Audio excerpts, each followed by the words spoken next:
오늘 오후 예배 말씀의 제목은 이스라엘의 전쟁 준비입니다.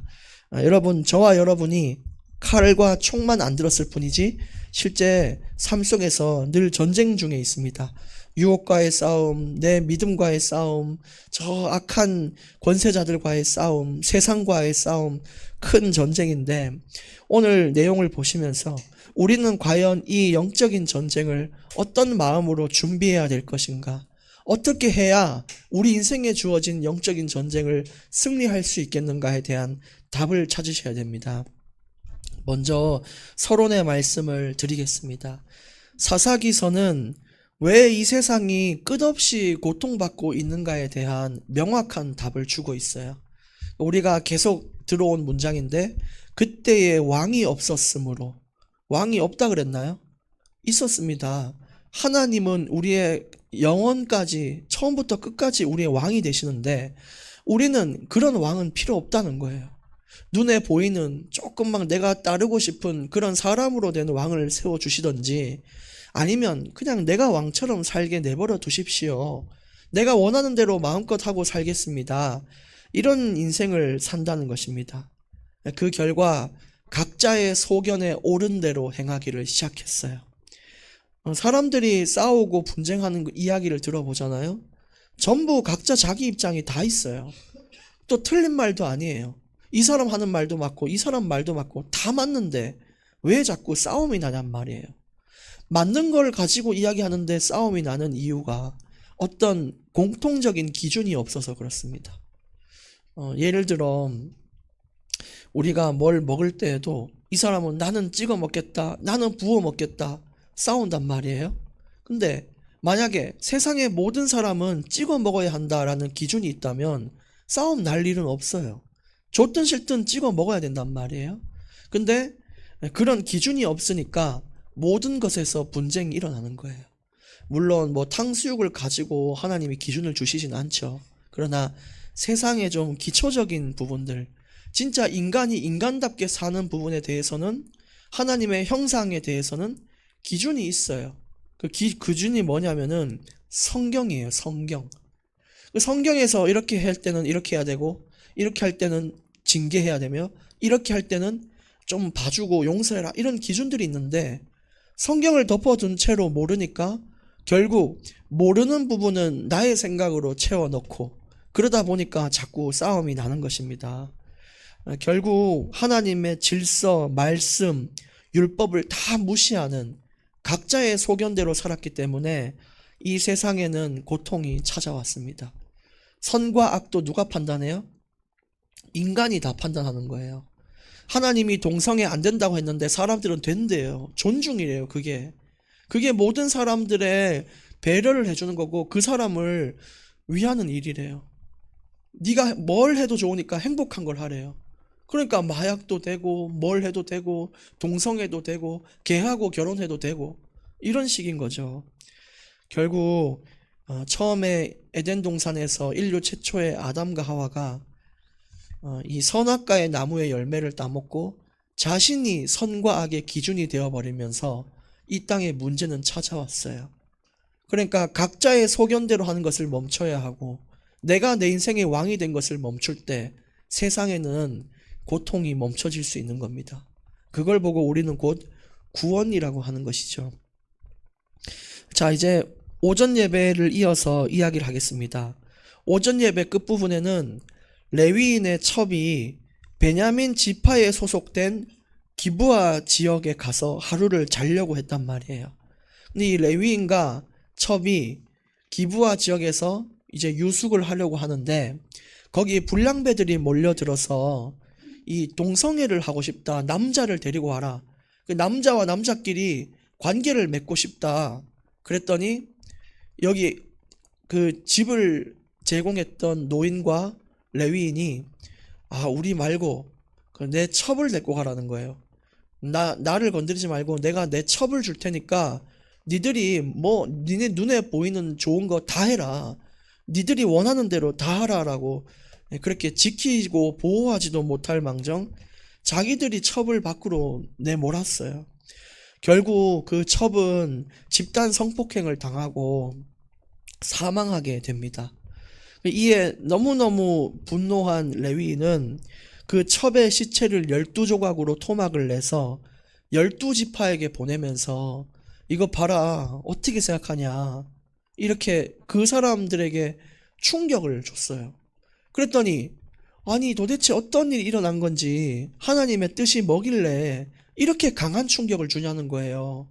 그래서 이들이 지금 모여서 이야기를 듣는 상황이에요. 도대체 무슨 일이냐, 레위인아 말해봐라. 그 레위인이 이래 돼서 이렇게 돼가지고 내가 너무 열받아서 이렇게 이제 이게 토막을 낸 걸 보냈다. 그랬죠. 근데 이 모든 것을 준비하신 분이 누구냐면 바로 하나님이셨어요.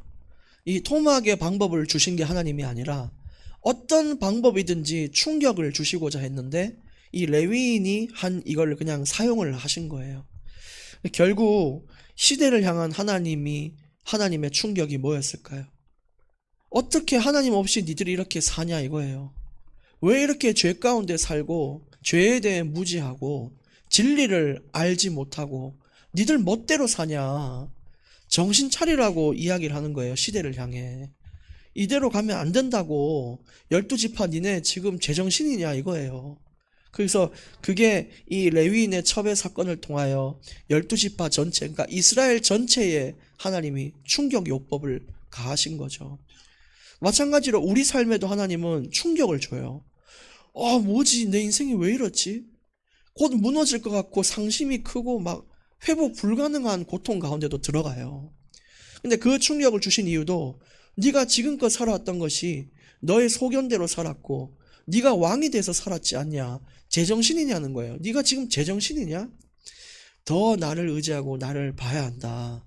이대로 가면 네 아무것도 안 된다. 이렇게 하나님이 개개인에게도 충격을 주신다는 겁니다. 오늘 1절 말씀부터 보겠습니다. 이에 모든 이스라엘 자손이 단에서부터 브엘세바까지 그랬어요. 그 단에서 브엘세바는 이스라엘의 끝과 끝입니다. 그러니까 이스라엘 전 영토의 자손들이 모였다는 거예요. 그 1절 끝에 보시면 일제히 미스바에서 모였는데 여호와 앞에 모여있다, 이런 이야기를 해요. 결국 이 상황을 주도하신 분이 누구냐?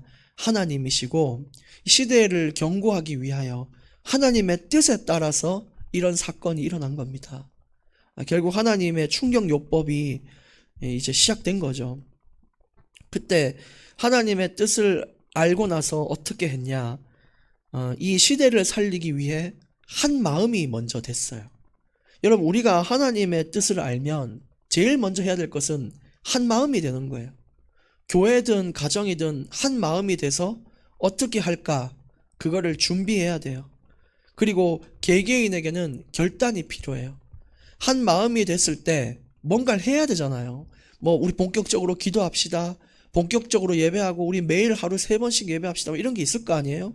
근데 그게 뜻이 모아져도 실제 할 수 있어야 되잖아요. 참여를 해야 되잖아요. 그것처럼 오늘 이스라엘 백성들은 그 하나님의 뜻에 따라 모여서 한 마음이 되었고 이제 결단이 된 상태로 모인 겁니다. 이렇게 될 때 하나님의 이 역사는 시작이 되는 것입니다.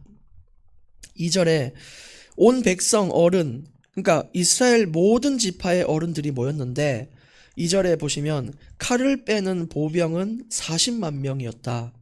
출애굽 때 싸웠던 용사들의 숫자가 60만 명이었거든요.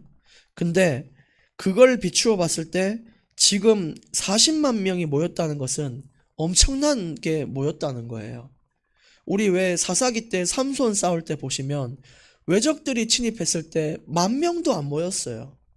겨우 10,000명이 모이고 삼손은 몇 명이랑 싸웠어요? 같은 편이? 기억나요? 없죠. 자기 혼자 나귀 뼈, 이 턱뼈 들고 때리고 이랬단 말이에요. 근데 지금 일이 예사롭지가 않아요. 보병 40만 명이 지금 모여가지고 이 하나님의 뜻에 따라 영적인 전투, 또 실제 전투가 시작된 거예요. 3절, 이걸 보니까 베냐민 자손도 지금 이렇게 모였다는 사실을 들었습니다. 그래서 이제 모인 사람들이 레위인에게 이야기를 해요. 야, 어떻게 이런 일이 일어났는지 말해달라. 왜 하나님이 이렇게 우리를 모으셨고 너는 왜 토막을 내서 우리에게 이 사체를 보냈냐 이야기해봐라. 그랬더니 4절에 내가 첩과 더불어서 베냐민에 속한 기브아에 자러 갔거든요. 그러니까 그래서 근데 5절에 보시면 근데 거기 갔더니 기브아 사람들이 밤에 묵고 있던 집을 에워싸고 나를 죽이려고 하고 내 첩을 욕보여 그를 죽게 했습니다. 그니 내가 지금 화 안 나게 생겼어요? 물어보는 거예요. 근데 여기서 빠진 게 있죠. 자신의 잘못은 쏙 빼고 말했어요. 이 레위인의 잘못이 뭐예요? 지키고 보호해야 될 첩을 본인이 죽음 가운데로 내몰아 놓고 사람들의 특징이 그래요. 자기의 잘못은 쏙 빼고 갔더니 그 사람들이 잘못했다고 그 사람들이 문제라고 얘기하지 내 자신을 돌아볼 수 있는 사람은 잘 없어요.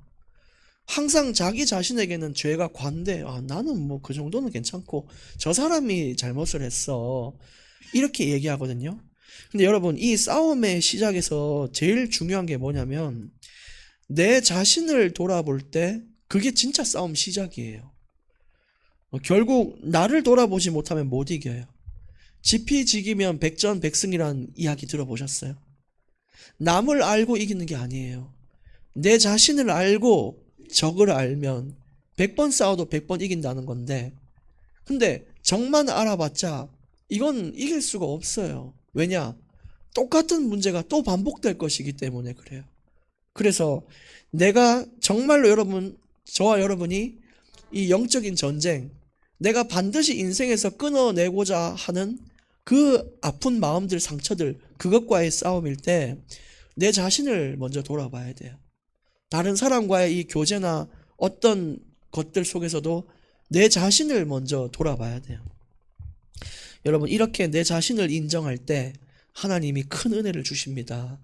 그리고 나를 그때 용서하시고 나를 다시 세우셔서 전쟁에 용맹한 군사로 나를 사용해요. 그때가 언제냐고요? 나를 인정할 때예요. 내가 뭘 잘못했는지를 주께 아뢰고 또 사람에게도 먼저 사과할 수 있고 이런 내 자신의 죄를 볼 수 있는 사람이 다른 사람과도 소통이 되고 다른 사람을 살릴 수가 있습니다. 그래서 6절에 그래서 내가 내 첩의 시체를 거두어 쪼개서 너희한테 보냈다. 그들이 음행과 망령된 일을 행했기 때문이다. 그래서 7절에 너희의 의견과 방책을 내보라. 어떻게 생각하냐? 의견을 내봐라. 어떻게 할래?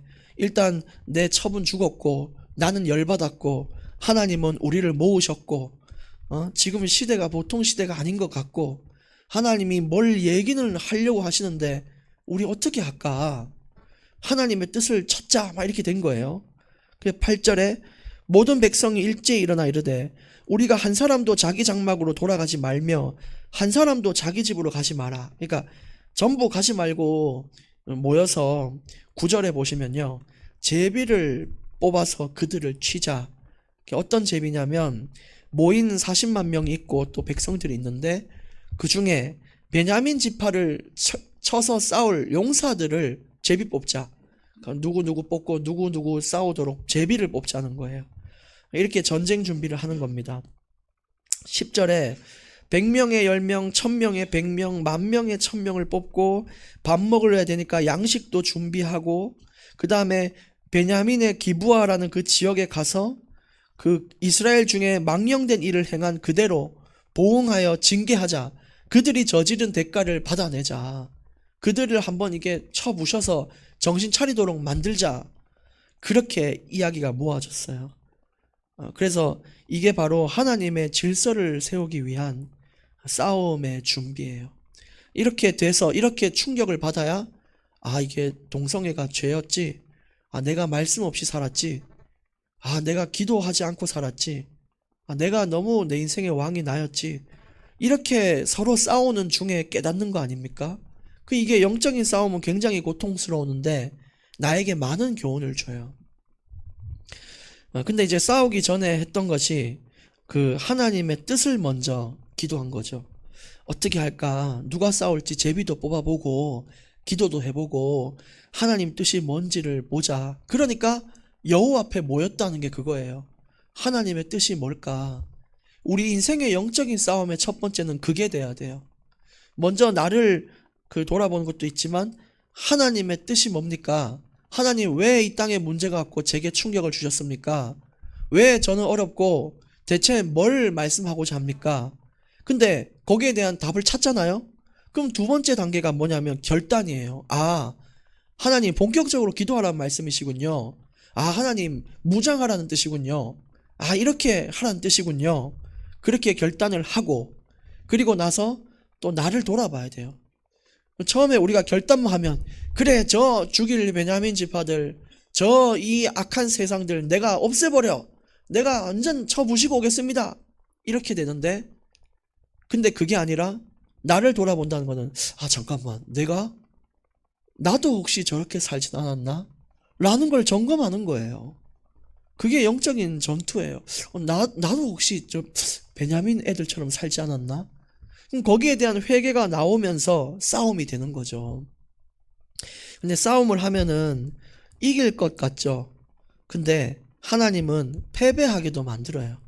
하나님이 함께 하는데도 패배를 해요.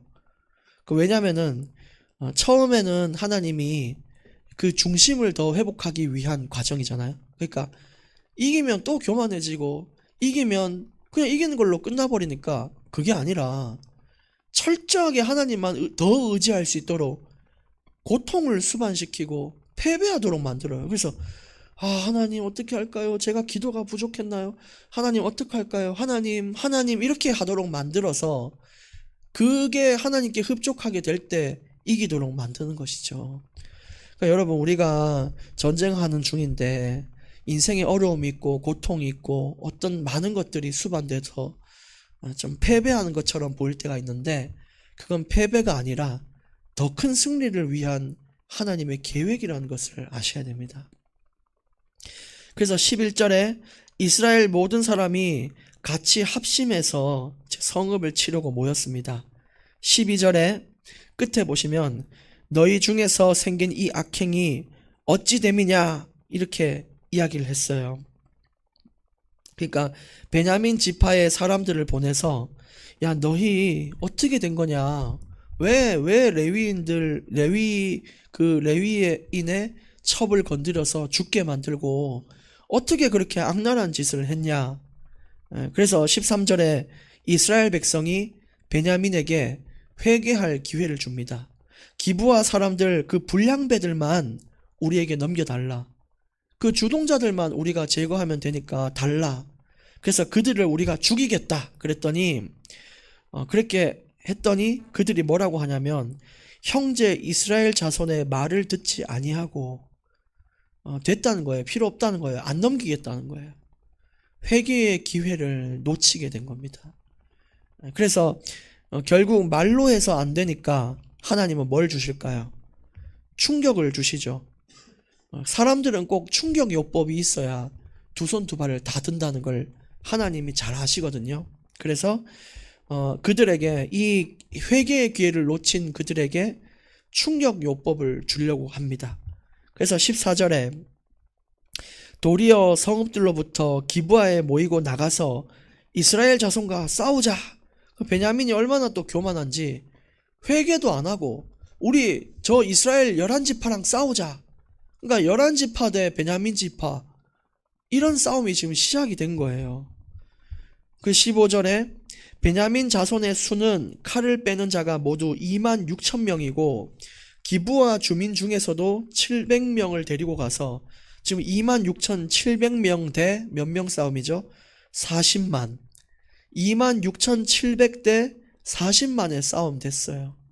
엄청나잖아요. 이게 막 수십 배에 15배, 16배에 이렇게 규모의 차이가 나는데도 베냐민은 싸워요. 그럼 당연히 누가 이겨야 돼요? 이스라엘이 이겨야 되잖아요. 근데 총 3번 정도를 싸우게 되는데 1차전에서 누가 이기냐면 26,700명이 이겨요.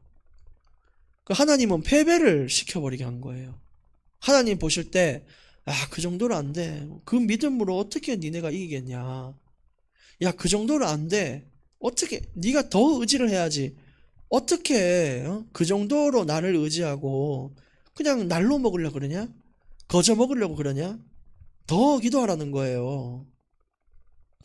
그래서 하나님의 뜻대로 교만을 꺾고 더 하나님을 의지하자 이제 2차전, 3차전에서는 이 베냐민 지파가 완전 몰살을 당해요. 이스라엘 지파가 대승을 거두는데 베냐민 지파 26,700명 중에 600명 남고 다 죽어요. 완전 씨를 다 말린 거예요.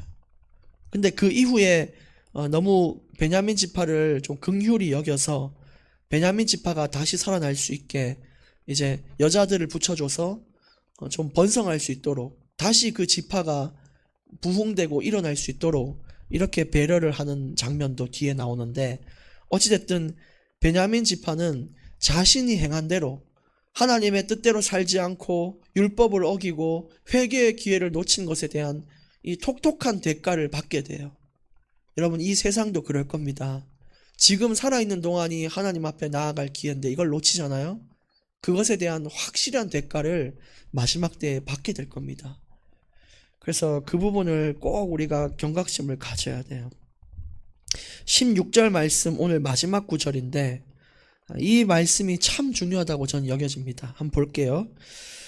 이 모든 백성 중에서 택한 700명은 다 왼손잡이라 물매로 돌을 던지면 조금도 틀림이 없는 자들이더라. 베냐민 지파가 싸워서 승리했던 비결이에요.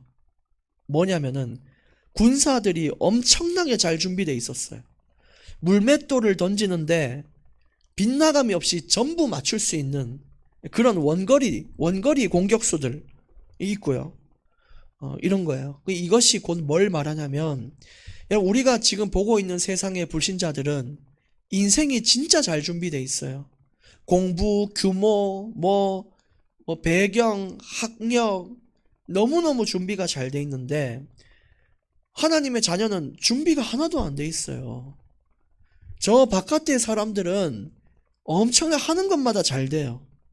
인생이 너무너무 철저하게 잘 돼 있어요. 근데 거기에 나가서 하나님을 믿는 자들이 이 세상 가운데 나가서 싸우니까 이길 수 있나요? 이길 수가 없어요. 그들만큼 준비를 해도 못 이겨요. 근데 그렇게 잘 준비된 곳이 어디냐? 베냐민 지파였어요. 결국 패배했잖아요. 그러면 이렇게 잘 준비된 세상에서 승리하기 위한 방법은 뭐냐? 2차전, 3차전에 승리했던 그 비결이잖아요. 하나님을 의지하는 거예요. 믿는 자들이 하나님을 철저히 의지할 때 저 바깥에 있는 세상이 아무리 크고 거대하고 잘 준비돼 있어도 하나님의 백성이 이기는 거예요. 무조건 이깁니다. 그게 계시록의 주제잖아요. 교회는 승리한다. 그래서 여러분, 항상 우리는 바깥 사람들 부러워만 하고 거대한 세상에서 맨날 패배만 경험하고 이러는데, 우리도 잘 준비를 해야겠지만 잘 준비를 해도 패배하는 게 전쟁이잖아요. 그러면은 반드시 승리하는 방법은 뭐냐? 하나님을 의지하는 것입니다. 그래서 오늘 결론은 뭐냐면 이제 나의 영적 전쟁을 준비하라입니다. 이제 내일부터 여러분, 우린 또 전쟁이에요. 이스라엘 백성이 했던 것처럼 하나님의 뜻을 찾고 결단해서 내가 뭘 해야 될지를 찾아요. 하나님, 쉬지 않고 기도하라는 뜻이군요. 찾는 거예요. 그리고 내 자신을 돌아보는 거예요. 이 세상만 욕할 게 아니라, 저 정치인들만 욕할 게 아니라 나는 어떻게 살고 있는가? 그리고 나서 진짜 하나님의 뜻대로 싸우는 거죠. 그것이 되기를 원합니다. 하나님의 충격을 받았으면 하나님의 뜻을 묻고 또 이제 내 자신을 돌아보고 결단하고 이런 시간이 필요해요. 그래서 잘 준비된 세상 두려워하지 마시고, 우리가 또 잘 준비가 하는 것이 전부가 아니라 하나님을 잘 의지하는 것이 전부다 라는 사실을 믿고 나가시길 바랍니다. 그래서 지금 우리가 겪고 있는 영적인 아픔, 문제들, 인생에 반드시 끊어야 될 그 부분들을 정복하고 승리하는, 그것을 완전히 짓밟는 하나님의 승리한 용사가 되기를 원합니다. 기도하겠습니다. 하나님 아버지 감사합니다. 오늘 주신 말씀처럼 우리 인생에도 하나님 주신 전쟁 중에 있는데 하나님의 뜻을 알고 결단하여 하나님의 뜻대로 싸워 이기게 해 주옵소서. 하나님만 의지하게 해 주옵소서. 하나님이 인생에 충격을 주시고 패배를 주실지라도 그 안에 숨은 하나님의 놀라운 사랑을 발견하게 해 주옵소서. 예수님의 이름으로 기도합니다. 아멘.